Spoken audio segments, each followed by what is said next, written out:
सांगलीतील एका चहा विक्रेत्याने इलेक्ट्रिकल कोळशावरील शेगडीवर चहाचा व्यवसाय सुरू केलाय. गॅस टंचाईमुळे हतबल झालेल्या चहावाल्यानं शक्कल लढवली आहे. जिल्ह्यात गॅस तुटवडा कुठेही नसल्याचं प्रशासन सांगतं. मग व्यावसायिक गॅस का मिळत नाही असा प्रश्न व्यावसायिक उपस्थित करतात. येवला बाजार समिती 6 दिवस बंद राहणार आहे. मार्च अखेर आणि सार्वजनिक सुट्ट्यांमुळे लिलाव प्रक्रिया ठप्प असेल, यामुळे शेतकरी चिंतेत आहे.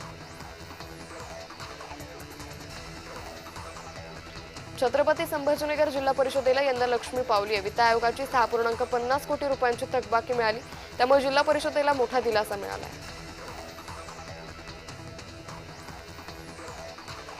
भंडाऱ्याच्या लाखनी शहरातील सर्व्हिस रोडवरील वाढतं अतिक्रमण हटवण्यासाठी पोलीस बंदोबस्तात मोठी कारवाई करण्यात आली. कारवाई 2 दिवस चालणार असून शहरातील होणारे अपघात थांबण्यासाठी ही कारवाई करण्यात येते अशी माहिती आहे.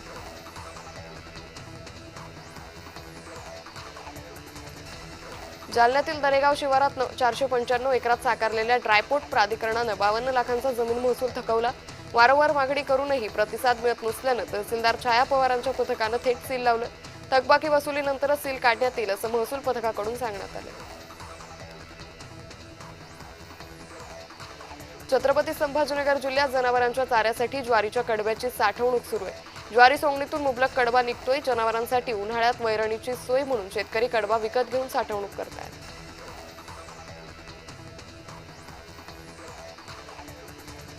भंडाऱ्यात वादळी वाऱ्यामुळे पालांदूर ते लाखनी रोडवर एक झाड पडलं. यातच रस्त्यावरील नागरिक थोडक्यात बचावलेत. मुख्य मार्गावर झाडाच्या मोठ्या फांद्या पडून असल्यानं काही वेळ वाहतूक ठप्प झाली. पुन्हा अशी घटना घडण्याची भीती व्यक्त होत असून या मार्गावरील अशी झाडं तोडण्याची नागरिकांकडून मागणी होते. जळगावातील मुक्ताईनगरजवळ मुंबई नागपूर राष्ट्रीय महामार्गावर खासगी बसनं उभ्या असलेल्या ट्रकला मागून धडक दिली. खासगी बस सुरतकडून अमरावतीकडे जात असताना हा अपघात घडला. 29 प्रवासी जखमी झाले, त्यातील 10 प्रवासी हे गंभीर असल्याची माहिती आहे. समृद्धी महामार्गावर बिघाड झालेल्या ट्रकला मागून येणाऱ्या भरधाव ट्रकनं जोरदार धडक दिली. ही घटना वाशिमच्या कारंजाजवळ घडली असून यात वाहन चालकाचा जागीच मृत्यू झाला. या घटनेमुळे 1.5 तास वाहतूक खोळंबली होती.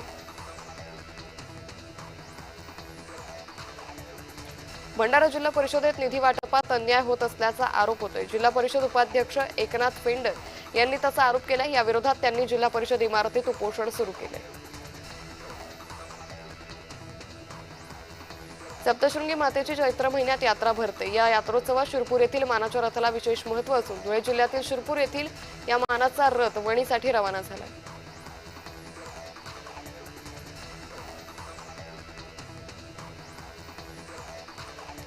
चांदवड तालुक्यातील शिंगवे इथं हरिनाम सप्ताहाचं आयोजन करण्यात आलं. नामांकित कीर्तनकारांचा येत्या 7 दिवस भव्य कीर्तनाचा कार्यक्रम आयोजित करण्यात आलाय. गेल्या 27 वर्षांपासून सप्ताहाचं आयोजन करण्यात येत आहे. हिंगोली व्हॉइस ऑफ मीडिया या राष्ट्रीय आंतरराष्ट्रीय संघटनेच्या वतीने पत्रकारांच्या विविध मागणीसाठी देशस्तरावर लढा उभारण्यात आलाय. याचाच एक भाग म्हणून वसमत व्हॉइस ऑफ मीडियाच्या वतीने उपविभागीय अधिकाऱ्यांना विविध मागण्यांचं निवेदन देण्यात आलं. यातील विविध मागण्यांना मान्यता देण्यात यावी अशी मागणी करण्यात आली. पेट्रोलचा तुटवडा असल्याची अफवा नागरिकांमध्ये पसरल्यानं धुळ्यात पेट्रोल भरण्यासाठी गर्दी होते. मात्र जिल्हा प्रशासनानं याबाबत ठोस पावलं उचलली आहेत. पेट्रोल डिझेलचा साठा करणाऱ्यांवर कारवाई करण्याचे आदेश जिल्हाधिकाऱ्यांनी दिले. तसेच जिल्ह्यात इंधनाचा पुरेसा साठा असून नागरिकांनी अफवांवर विश्वास न ठेवता प्रशासनाला सहकार्य करण्याचं आवाहनही करण्यात आलं.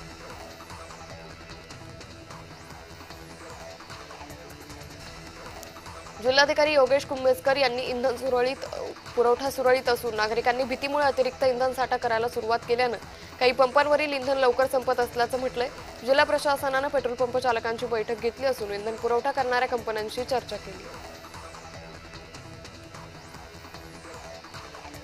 गेल्या वर्षभरापासून 90 नंबरची प्रशासकीय इमारत उद्घाटनाच्या प्रतीक्षेत असली तरी त्याचा कब्जा प्रेमी युगलांनी घेतलाय. चक्क प्रशासकीय इमारतीमध्ये आता प्रेमी युगलांनी उच्छाद मांडल्याचं दिसून येतंय. मेळघाटात एक मादी अस्वल तिच्या पिल्लांना पाठीवर बसवून प्रवास करत असल्याचं दुर्मिळ दृश्य पाहायला मिळालंय. हरिसाल बोरी मार्गावर सेमाड आणि बुरी दरम्यान 2 ते 3 किलोमीटरपर्यंत मादी अस्वल तिच्या पिल्लांना घेऊन चालते होते. हा संपूर्ण प्रसंग रोहित पाल यांनी आपल्या कॅमेऱ्यात चित्रित केला. महाराष्ट्रात निकृष्ट बियाणं आणि बनावट खतांचा सुळसुळाट हा मुद्दा खासदार धनंजय महाडिक यांनी संसदेत मांडला. शेतकऱ्यांना नुकसान भरपाई द्यावी आणि बोगस कंपन्यांवर कारवाई करावी अशी त्यांनी मागणी केली आहे.